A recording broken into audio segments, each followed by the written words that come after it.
지난 시간에 이어서 오늘 우리는 이 하나님 나라 백성은 무엇을 추구하며 살아야 하고 또 우리는 그 하나님 나라 백성답게 어떻게 살아가야 하는가, 하나님 나라 시리즈 두 번째 말씀을 전하려고 합니다. 다음 주부터는 다시 요한복음 강해로 돌아가게 될 텐데요.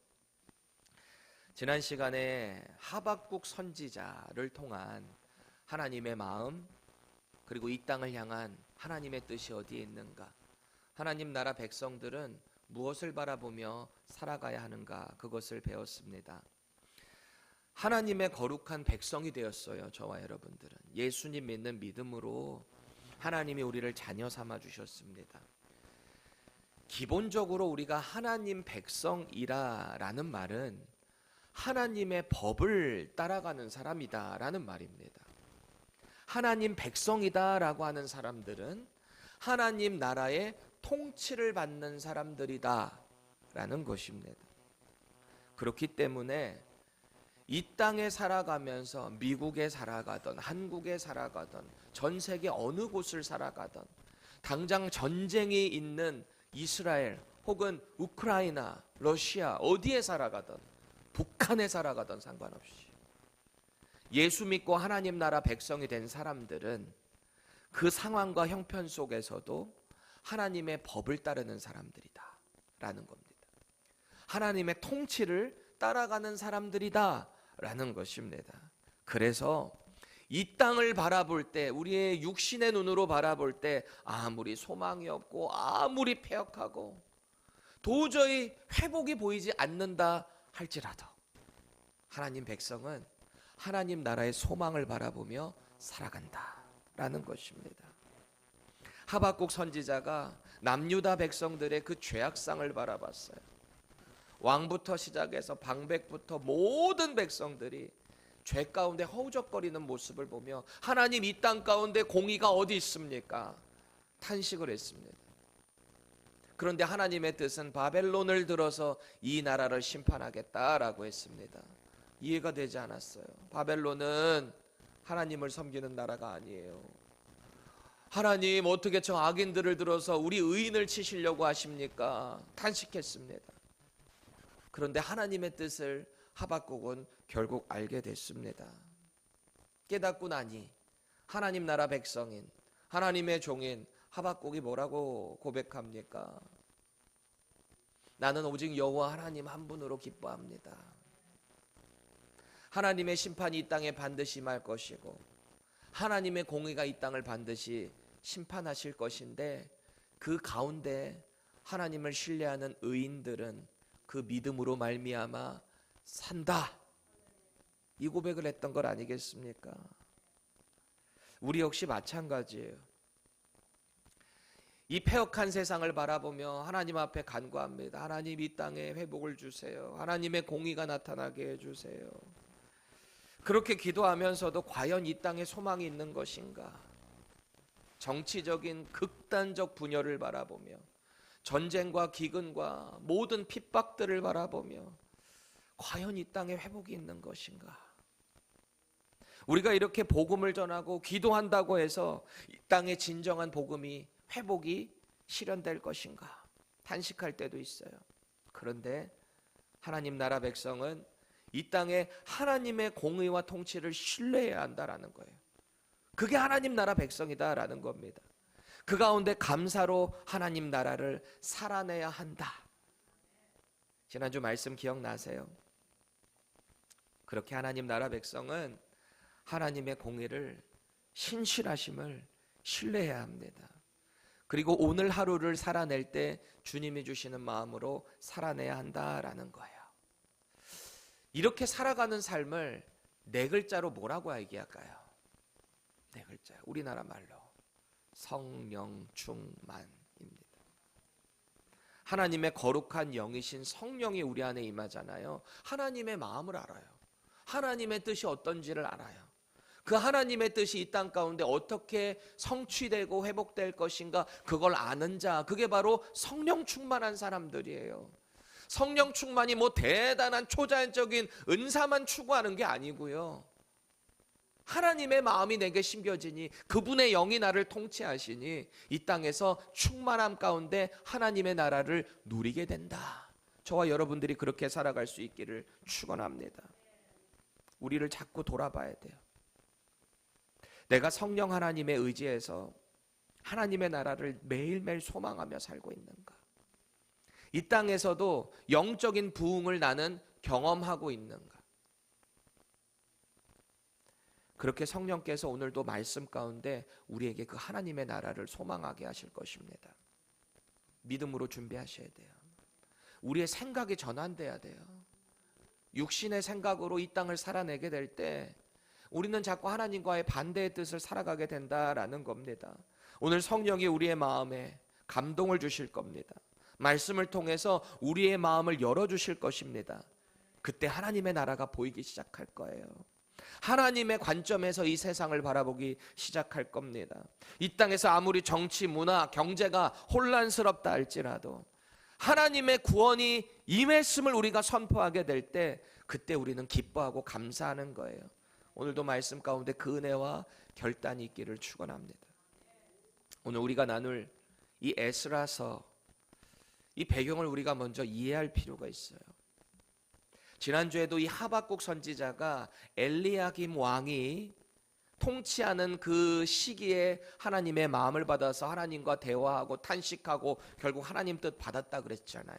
오늘 이 에스라는 도대체 어떤 하나님의 마음을 받아서 하나님께 무엇을 호소했으며 하나님의 어떤 말씀을 전했는가, 그것을 역사적으로 이해할 필요가 있습니다. 하나님께서 하박국 선지자에게 말씀하셨거든요. 내가 남유다 분명히 친다. 바벨론 들어서 칠 거다. 그래서 결국 예수님 오시기 586년 전, 그때 바벨론에 의해 남유다가 초토화됩니다. 멸망당합니다. 하나님의 예언이었고 그 심판이 그대로 이루어졌습니다. 이 남유다가 망한 게 한 방에 망해가지고 포로로 끌려간 게 아닙니다. 총 3차례에 걸쳐서 남유다가 바벨론의 침공을 받았고요. 그렇게 포로로 3번에 끌려서 갔는데 다니엘서 1장 1절에 보면 바벨론의 첫 번째 침략이 나옵니다. 여호야김 왕 3년인데 예수님 오시기 전 BC 605년에 첫 번째 침공이 이루어져요. 그때 이 느부갓네살 왕, 이 왕이 바벨론의 치리자였는데 남유다에 딱 와보니까 예루살렘에 다니엘 같은 총명한 소년들을 다 포로로 끌고 갑니다. 다니엘과 세 친구 여러분 잘 아시죠? 그런 총명한 사람들을 끌고 가요. 왜요? 끌고 가서 바벨론의 음식도 먹이고 바벨론의 교육도 시키고, 왜요? 자기네들 나라의 일꾼으로 써먹으려고. 물질만 훔쳐가는 게 아니라 그 사람들의 그 나라의 일꾼들도, 인재들 다 데리고 가서 자기들 나라의 신하로 쓰려고 데리고 간 거예요. 두 번째 침략이 있는데 열왕기하 24장에 나옵니다. 하박국, 예레미야 시대 때 그 타락한 여호야김, 그때 활동했거든요. 그가 딱 엘리야김이 죽고 나니까 그 아들 여호야긴, 엘리야김의 아들이에요. 여호야긴이 왕으로 등극합니다. 이때가 바벨론 아까 다니엘 포로로 끌고 갔던 첫 번째 침공 이후에 8년이 걸렸어요. 8년 뒤에 또 쳐들어온 거예요. 그런데 그 아버지도 그렇고 여호야김도 그렇고 그 아들 여호야긴, 이 사람도 역시 친애굽파였어요. 원래 애굽. 그러니까 당연히 이 사람도 바벨론만 안 들었겠죠. 여호야긴도. 그러니까 애굽 쪽에 붙으려고 눈치를 보고 있다가 왕이 된 지 3달 만에 바벨론이 또 쳐들어옵니다. 그래서 포로로 끌고 가버려요. 폐위시키고. 폐위시켰으니 이 남유다의 왕을 어쨌든 세워놔야 될 거 아니에요. 바벨론이 남유다에 20명의 왕이 있는데 마지막 20번째 왕을 시드기야라는 왕을 세우고 떠납니다. 누구 데리고? 여호야긴 왕 폐위시키고 끌고 포로로 데리고 가서요.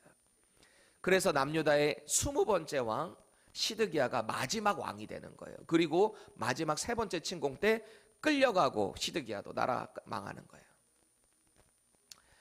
자 보세요. 이 시드기야는 누가 세웠다고요? 바벨론이 세웠습니다. 이 시드기야가 바벨론이 세웠으면 바벨론에게만 충성을 다해야 되는데 시간이 한참 지나다 이렇게 보니까 바벨론도 조금 주춤하는 것 같아요. 애굽이 전통 강호 애굽이 또다시 뭔가 회복을 할 것 같아 보입니다. 그러니까 이렇게 눈치 게임을 하다가 결국은 바벨론이 쳐들어와서 결국 시드기야까지 끌고 가거든요. 시드기야 11년째 되는 그날 세 번째 침공을 맞게 됩니다. 이 내용이 열왕기하 25장에 나옵니다. 이 침공 때는 어떻게 누구를 끌고 갔는가? 시드기야 왕 그리고 귀족들 다 포로로 끌고 갑니다. 그때는 시드기야 왕이 보는 앞에서 자기 왕자들 그러니까 아들들이잖아요. 아들들을 다 칼로 죽여요. 왕 보는 앞에서 아들들. 그리고 시드기야 왕의 두 눈을 뽑아버립니다. 얼마나 잔인해요.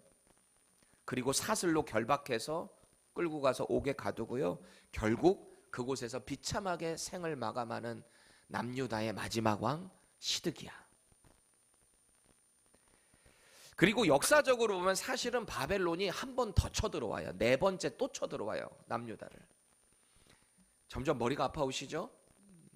잘 따라오고 계신 거 맞죠? 이 세 번째 침공한 한 달 뒤에 또 한 번 쳐들어오는데 이때는 어떤 일을 행하는가? 바벨론 제국의 시위대장 그러니까 군대 장관이거든요. 느부사라단이 쳐들어와서 예루살렘 성전을 완전 초토화시킵니다. 성전. 그리고 그 안에 있는 성전 기물들 다 싹 모아가지고 바벨론으로 가져가요.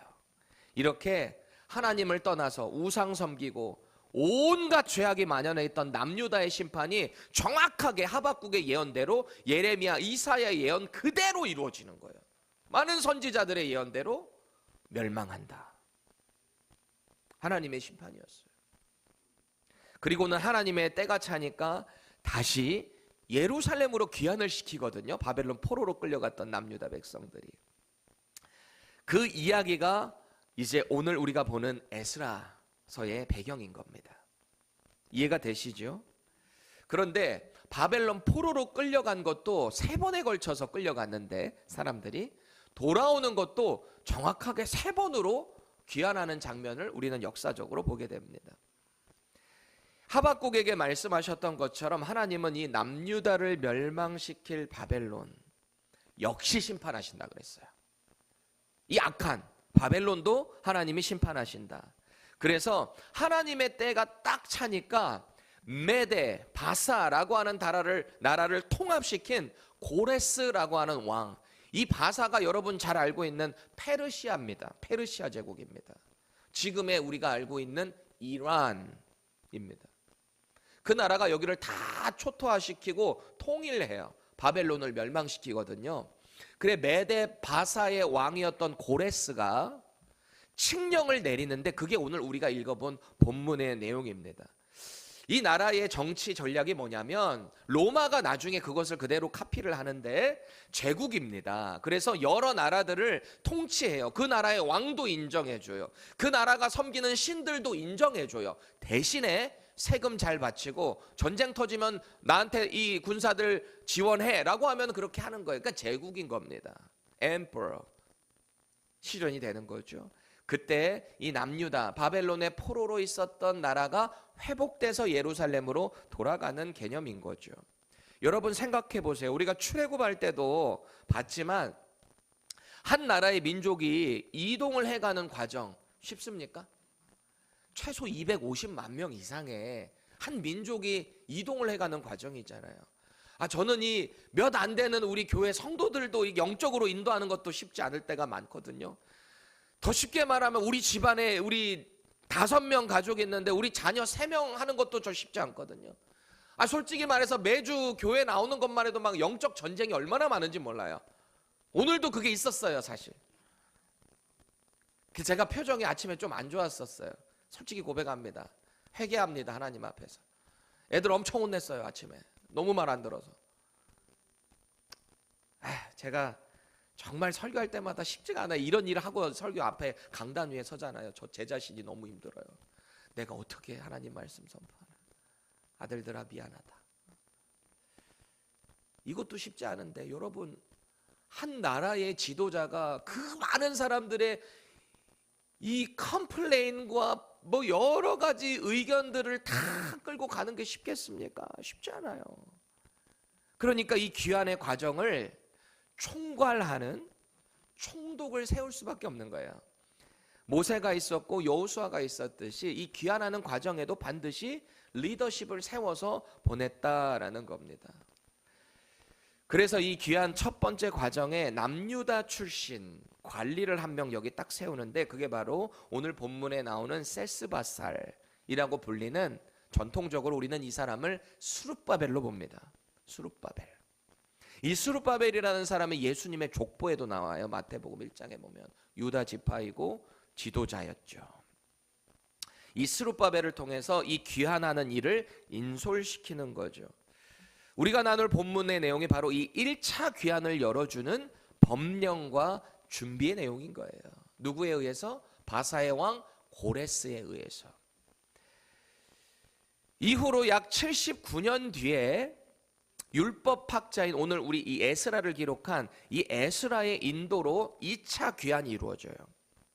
첫 번째는 누구에 의해서 온다고요? 수룹바벨에 의해서 1차 귀환이 돌아오고요. 2차 귀환이 한 79년 뒤에 에스라, 제사장이자 학사였던 이 에스라를 통해서 귀환이 이루어지고요.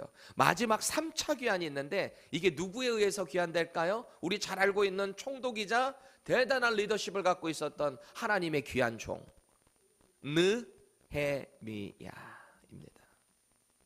이게 1차로부터 약 90년 뒤에 유다 총독으로 임명되는 느헤미야를 통해 이루어진다. 포로도 1차, 2차, 3차에 의해서, 귀환도 1차, 2차, 3차에 의해서 남유다 백성들이 회복됐다라는 거예요. 그렇게 남유다가 이 바벨론에 의해서 나라 잃고 타국의 포로 생활을 했습니다. 그리고 드디어 이 감격적인 해방, 귀환을 이루는 거잖아요. 그게 바로 오늘 본문 1절이에요. 참 길게 왔지요, 서론이. 근데 이 배경을 이해하셔야 여러분들이 오늘의 내용을 이해할 수 있다라는 거예요. 이 모든 일들이 하나님의 공의, 그분의 통치에 의해서 이루어졌다, 이걸 확실히 하는데 1절 보세요. 바사왕 고레스 원년에 여호와께서 예레미야의 입을 통하여 하신 말씀을 이루게 하시려고. 아멘. 이렇게 시작하는 거예요. 이 귀환이 그냥 이루어진 게 아니라 하나님의 말씀을 통해서, 당신의 선지자를 통해 이 일이 예언되었었다. 그리고 그 일이 정확히 하나님의 때에 이루어졌다라는 말을 해요. 자, 그러면은 예레미야가 도대체 무슨 말을 했었는가? 그것을 알아야 할 거 아니겠습니까? 예레미야서 25장 11절에서 12절 우리 같이 한번 읽어보겠습니다. 시작. 이 모든 땅이 폐허가 되어 놀랄 일이 될 것이며 이 민족들은 70년 동안 바벨론의 왕을 섬기리라. 여호와의 말씀이니라. 70년이 끝나면 내가 바벨론의 왕과 그의 나라와 갈대아인의 땅을 그 죄악으로 말미암아 벌하여 영원히 폐허가 되게 하되. 아멘. 여기 이미 예언되었었죠. 지난주에 우리 묵상했지만 이 남유다의 18대 왕 여호야김이라 그랬잖아요. 엄청나게 사악한 왕이었고, 자기 사치를 누리느라고 왕궁 엄청나게 지어놓은 다음에 품삯도 안 줬던 왕, 우상 똑같이 섬겼고, 예레미야에 의해서 하나님의 말씀이 선포됐고, 당시의 서기관이었던 바룩이 그것을 다 기록해서 성전 앞에서 낭독을 했습니다. 엘리야김이 어떻게 했어요? 여호야김이 그걸 가져와 칼로 쫙쫙 찢어가지고 그 하나님의 말씀을 불에, 화롯불에 넣어서 다 태워버렸던 왕, 그 왕이 여호야김이었잖아요. 하나님의 공의를 무시했던 왕, 하나님 앞에 패역했던 왕. 그러니까 하나님께서 당신의 백성을 바벨론에게 내어주시겠다라고 했던 겁니다. 그렇게 나라가 망한 거죠. 다니엘이 잡혀갔던 게 1차 침공이 BC 606년이었어요. 그리고 오늘 유다 총독 스룹바벨에 의해서 귀환되는 그때가 BC 536년으로 봅니다. 그렇게 70년의 세월이 차서 하나님의 때에 바벨론 포로 70년 귀환이 이루어졌다라는 거예요. 그렇게 오늘 본문을 보니까 이 모든 일들이 하나님의 계획 안에서 다 이루어졌구나. 하나님의 공의의 말씀이 선포됐고 그대로 심판이 됐고 회복도 하나님의 뜻 가운데 똑같이 이렇게 이루어졌구나 라는 것을 우리는 봐야 하는 거예요. 여러분, 이거 볼 때 어떤 마음이 드세요? 선지자들을 통해서 예언됐단 말이에요. 당장에 다음 주 한 달 뒤의 얘기가 아니에요. 수십 년 뒤의 일을, 혹은 수백 년 뒤의 일을 하나님의 종들을 통해서 다 예언이 됐어요. 그대로 성취가 됐단 말이에요. 저는 이런 내용들을 이렇게 성취되는 걸 볼 때마다 막 마음에 전율이 올 때가 있거든요. 지금 우리야 이렇게 성경 훗날에 다 완성된 말씀을 보니까 그렇겠구나, 감흥이 잘 안 올 수가 있는데, 당시에 이 말씀을 직접 들었고 그 일이 실제로 실현되는 것을 보는 사람들의 마음은 어땠을까요? 하나님의 예언대로, 예레미야의 예언대로 이렇게 회복될 그날을 바라보면서 실제로 귀환하는 이것을 경험하는 남유다 백성들 말이죠. 마음이 어땠을 것 같아요? 하나님이 말씀하시면 그대로 되는구나, 깨닫지 않았을까요? 해방이라는 자유와 기쁨과 감사 그리고 감격이 막 넘쳐났을 거야. 우리 하나님 정말 말씀하신 대로 되는구나 라고 말이죠. 우리도 마찬가지예요. 저는 지금 여러분에게 예언을 하고 있어요. 예언. 왠지 아세요? 이 하나님의 말씀 자체가 예언의 내용이 기록되어 있기 때문입니다. 저는 이 예언의 말씀을 여러분에게 선포하고 있는 거예요. 그래서 저는 지금 예언을 하고 있다라고 하는 겁니다. 하나님의 말씀에 예수님께서 반드시 다시 오신다라고 약속하셨고요. 그 하나님 나라 백성은 하나님의 말씀 가운데 살아가며 하나님의 나라를 소망하고 이 땅 가운데서 승리하라라고 했습니다. 그러니 우리는 이 하나님의 나라를 그렇게 누리면서 살아가야 하는 것 아니겠습니까? 말씀을 신뢰하기 때문에 우리 역시 이 땅에 살아가며 어떤 패역한 죄, 어떤 절망적인 상황에 있다 할지라도 우리는 하나님의 나라의 소망을 보며 살아가야 한다라는 겁니다. 말씀을 신뢰하는 거예요. 그렇게 할 때 우리는 언제나 승리를 선포하게 된다라는 거예요. 이 다른 각도에서 남유다를 한번 또 생각해 봤습니다. 물론 하나님의 은혜로 이렇게 회복이 되었다, 감사하다, 환호를 했을지는 모르겠지만 그럼에도 불구하고 당시 남유다 백성의 실제적인 삶을 한번 생각해 봤습니다. 이 귀환하는 사람들의 실제적인 삶. 벌써 바벨론에서 70년 살았단 말이에요. 포로로 끌려가서. 아무리 선지자들의 예언이 있었다고 한들 이미 나라 망하고 여기서 70년 살았어요. 말이 70년이지. 여러분 여기 이민 생활 하시면서 70년 사신 분 있어요 여기서? 대부분 없잖아요. 이민 생활 70년이면 이미 여기가 우리 집이에요. 그렇죠? 조국이 있지만 당장 여러분 지금 한국 가서 살으라 그러면 쉽지 않잖아요. 왜? 여기에 내 터전이 다 있는데. 말이 70년이지 짧게는 한 세대, 또 중년에 끌려간 사람 기준으로 치면 최소 2세대, 이렇게 이 사람들이 여기서 살아왔단 말이에요. 그 포로지에서 이런저런 눈치 보면서 살아왔단 말이에요. 그럼 이들의 마음에 자연스럽게 뭐가 자리 잡았을까? 이제 고향으로 귀환할 수 있어 라고 하는 상황에 딱 처해졌는데, 고레스의 칙령이 딱 떨어졌는데 어떤 마음이 들었을까? 저는 포기 그리고 적응이라는 마음이 이 가운데 있었을 것 같아요. 적응이라고 한다면 적당한 타협 아닐까요? 고레스의 칙령이 떨어졌을 때 정확히 이제 가야 되겠다라고 마음먹었다면 100% 다 옮겨가야죠. 그냥 한 번에 귀환 다 해야죠. 근데 왜 못담시 3차에 걸쳐서 귀환을 하냐고요. 왜 주저주저하고 앉아서 왜 고향 땅으로 안 돌아가고 있었냐고요. 그 가운데서 이미 포기하고 적응했기 때문이에요. 적당한 타협을 하면서 그들은 바벨론 땅에서 살았기 때문입니다. 하나님 나라 백성인데 하나님의 뜻을 떠나서 여기서 그냥 포기하고 살았던 세월이 벌써 70년이 흘러버렸단 말입니다.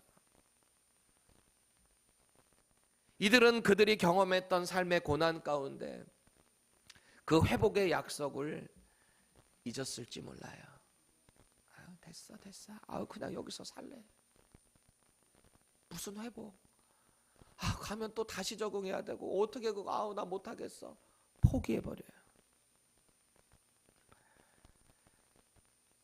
자기 나라가 초토화되고 포로로 끌려온 상황에서 그들은 아마 매일 생각했을 겁니다.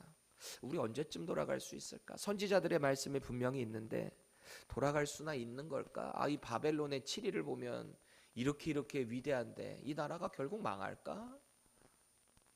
가능하기는 한 걸까? 그 사람들 그렇게 살았을 겁니다. 그런데 오늘 말씀을 보니까 하나님이 당신의 때 분명히 일을 하신단 말이에요. 하나님의 도구로 쓰임받는 이 바사, 이방 국가의 나라 왕 고레스를 쓰셔서 바벨론을 초토화시키고요, 남유다를 회복시키는 거죠. 2절 보세요. 바사 왕 고레스는 말하노니 하늘의 하나님 여호와께서 세상 모든 나라를 내게 주셨고 나에게 명령하사 유다 예루살렘의 성전을 건축하라 하셨나니. 아멘. 지금 이 이방인이 하는 말 좀 보세요. 이 사람이, 고레스가 마치 이스라엘 사람들처럼 하나님을 막 경외하고 하나님만이 참신이다, 다른 신 안 믿은 사람이 아니에요. 온갖 잡신들 다 인정하는 사람이에요. 근데 하나님이 이 사람을 이사야를 통해서 이미 언급까지 해버리거든요. 내가 내 종으로 이 고레스를 쓰겠다, 내 종이라 그래요. 이 선민인 이스라엘 사람들의 입장에선 자존심 엄청나게 상하는 일이에요. 우리만이 종인데 저 이방인의 왕을 종이라고. 더 놀라운 사실은 예레미야보다도 100년 전에 아까 제가 말씀드린 이 이사야가 이 이름을 직접 언급했다. 이사야 44장 28절 우리 같이 읽습니다. 시작. 고레스에 대하여는 이르기를 내 목자라 그가 나의 모든 기쁨을 성취하리라 하며 예루살렘에 대하여는 이르기를 중건되리라 하며 성전에 대하여는 내 기초가 놓여지리라 하는 자니라. 아멘. 이게 상상이나 할 수 있는 일입니까? 남유다 아직 망하지도 않았어요. 그런데 한참 뒤에 망할 그 남유다의 멸망뿐만 아니라 바벨론의 멸망, 그리고 귀환 데서 결국 이 성전이 회복될 그 모든 일까지 이사야를 통해서 예언이 됐다. 놀랍지 않습니까? 우리가 볼 때는 그럴 수도 있지 라고 하지만 당시 사람들이 이야기를 들으면 온몸에 전율이 돋았을 거예요. 여러분, 성경을 읽을 때 자꾸 이런 전율들이 있어야 돼요. 이 전율이 왜 오는 거예요? 하나님이 하시겠다고 하면 그대로 되는구나, 그 일을 우리가 믿고 이 말씀을 봐야 한다라는 겁니다. 이런 성경의 시스템들, 이런 섭리들을 보면서 예언이 하나하나 성취돼 가는 걸 보세요. 예수님도 그러셨거든요. 예수님도 사역하실 때마다 구약의 모든 예언을 다 이루기 위해서 내가 왔다 하시는 말씀 하나하나, 십자가상에서 돌아가시는 모든 순간들 하나하나 마저도 다 말씀을 이루기 위해 하셨다라는 거예요. 그래서 복음서에 보니까 이런 표현들이 많이 나와요. 이 모든 일은 말씀을 이루려 하심이라. 아멘. 하나님이 하시겠다면 된다라는 겁니다. 그러니 하나님 나라 백성인 저와 여러분은 우리 신실하신 이 하나님의 말씀을 따라가는 사람들이잖아요. 그러면 이 말씀을 보고 내가 어떤 상황에 있다 할지라도 하나님이 승리를 선포하셨으니, 예수님이 이미 이 세상 이겼다고 하셨으니 나는 이 예수님과 함께하면 반드시 나는 승리하겠구나, 그것을 믿고 나아가야 한다라는 겁니다. 하나님 나라 백성들이 이 영적 원리를 따라야 한다라는 거예요. 오늘 하나님께서 이 이방 나라의 왕을 통해 하시는 일들, 4절 보세요. 그 남아있는 백성이 어느 곳에 머물러 살든지 그곳 사람들이 마땅히 은과 금과 그 밖의 물건과 짐승으로 도와주고 그 외에도 예루살렘에 세울 하나님의 성전을 위하여 예물을 기쁘게 드릴지니라 하였더라. 아멘. 이 조서가 막 떨어졌어요. 이거 어디서 많이 본 장면 같지 않으세요? 언제 봤어요, 여러분? 출애굽할 때 버팅기고 이 파라오가 10가지 재앙 얻어맞을 때까지도 하나님이 그 마음을 완악하게 하셔서 당신의 존재를 드러내셨잖아요. 그리고 그 사람들에게 은과 금과 이 모든 것들을 다 내어줄 수밖에 없는 상황을 만드셨단 말이에요. 누가 했다고요? 하나님이. 뭐 이스라엘이 대단해서 그거 내줘요? 지금 이 노예 놔주는 게요, 여러분, 레이버 다 뺏기는 거예요. 그 사람들 이 이스라엘 백성들 통해서 뭐 신전 짓고 온갖 잡일 고역 다 시켰었는데 그 사람들 내준다는 게 보통 일입니까? 자존심 엄청 상하는 일이에요. 애굽의 입장에서 볼 때. 그렇잖아요. 근데 그 물건들을 어떻게 내줘요? 하나님이 내줄 수밖에 없게 압도적으로 일을 하시니까 줄 수밖에 없었던 거 아니에요? 지금 이들도 똑같아요. 모든 것들을 다 회복해서 예루살렘으로 귀환하게 되었다라는 겁니다. 이걸 바꿔 말하면 이 일을 선포한 이가 바사의 왕이기는 한데 이 일을 하나님이 바사를 사용하셔서 지금 회복을 명령하신다라는 겁니다. 5절 보세요. 이에 유다와 베냐민 족장들과 제사장들과 레위 사람들과 그 마음이 하나님께 감동을 받고 올라가서 예루살렘의 여호와의 성전을 건축하고자 하는 자가 다 일어나니. 포로로 끌려갔던 자들, 남유다의 두 족속이었던 유다 지파, 베냐민 지파 리더십, 그리고 성전의 일을 맡아서 하던 레위 지파가 그 가운데 마음이 감동을 받았답니다. 귀환해서 그곳에서 하나님의 일을 할 수 있는 능력, 도전을 받았다라는 거예요.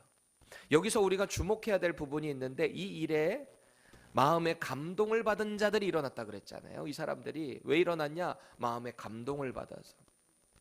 감동을 받다라고 번역된 히브리어 단어를 한번 보세요. 우르라고 하는 단어인데요. 우르르 쾅쾅, 이런 우르르 쾅쾅.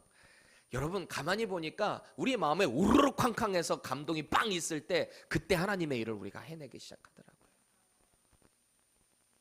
이 우르라는 단어의 뜻을 보세요. 잠깨다, 일어나다, 승리하다라는 뜻이에요. 이 우르라고 하는 히브리어 단어가.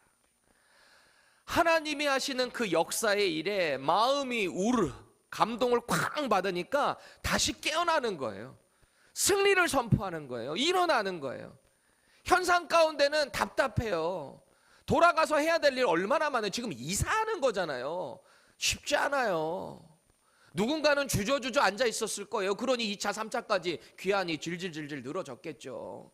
근데 감동을 받은 자들이 일어납니다. 왜요? 성령이 그 마음 가운데 다시 일으켜 세워주시기 때문입니다. 하나님이 도우시고 하나님이 명령하시고 바사의 왕이 돕는다잖아요. 공표가 됐잖아요. 더 이상 뭐가 두렵겠어요? 두려울 일이 없는 거예요. 하나님 백성으로 세상 앞에서 당당해진다라는 겁니다.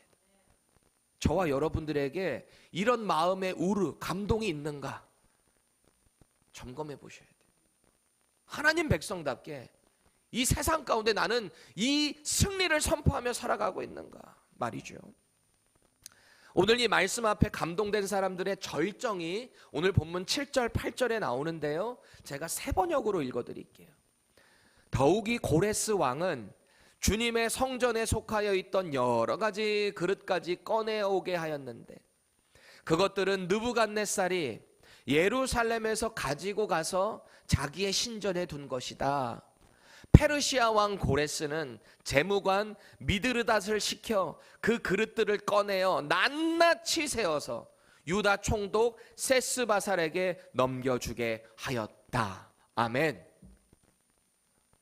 여러분 이 말씀이 왜 전율이 돋아야 하는가? 여러분이 예레미야서의 말씀을 제대로 읽은 분이라면 이 말씀이 왜 하나님의 성취인가를 알게 될 겁니다. 당시에 거짓 선지자들이 엄청 많았어요. 시드기야 왕 옆에서 왕이시여 저 바벨론 들어왔다 가지만 우리 이거 포로 끌려갔다가도 금방 돌아올 겁니다. 포로요? 우리가 반드시 이길 겁니다. 성전 기물이요 잠깐 뺏겨갔다가도 금방 돌아올 겁니다. 그런데 예레미야만 왕이시여 이게 하나님의 뜻입니다. 우리는 바벨론에게 항복해야 합니다. 우리는 철저히 무너져야 합니다. 이게 하나님의 뜻입니다. 이게 예레미야였어요. 그러니 예레미야가 당시에 엄청난 매국노였던 거예요.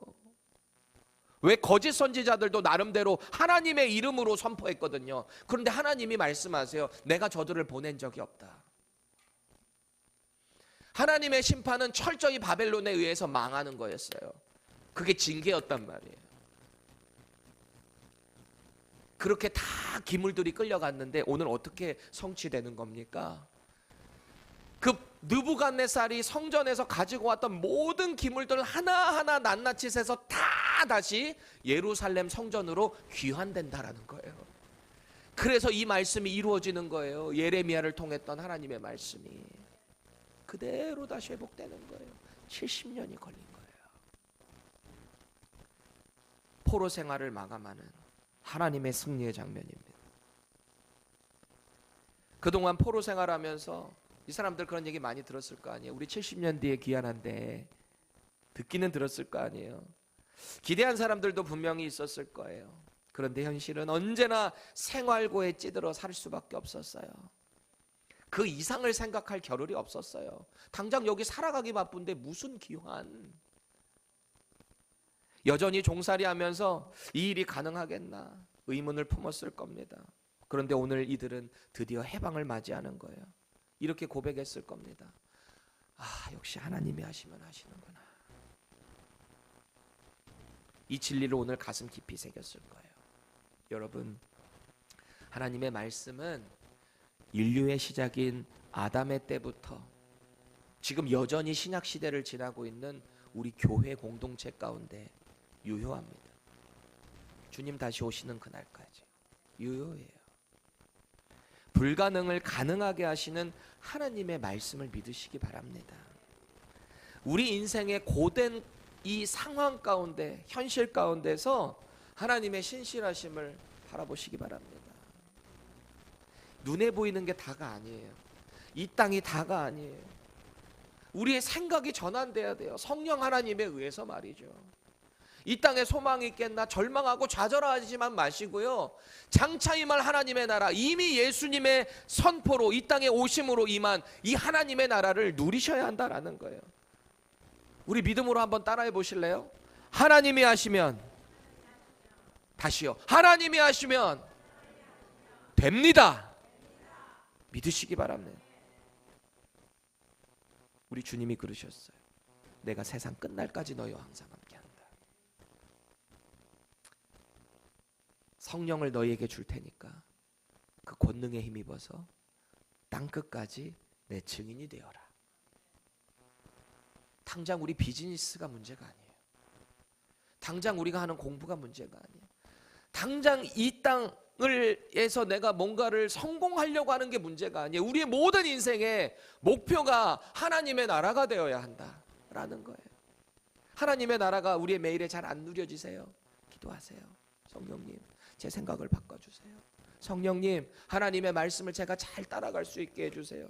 뭔가 갈급하세요? 뭔가 채워지지 않으세요? 기도하세요. 하나님, 제 안에 하나님의 마음을 품어주세요.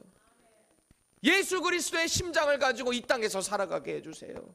그렇게 하나님 나라를 누리는 우리의 인생이 되게 해주세요. 이 믿음의 고백이 저와 여러분들의 고백이 되기를 예수님의 이름으로 축원합니다.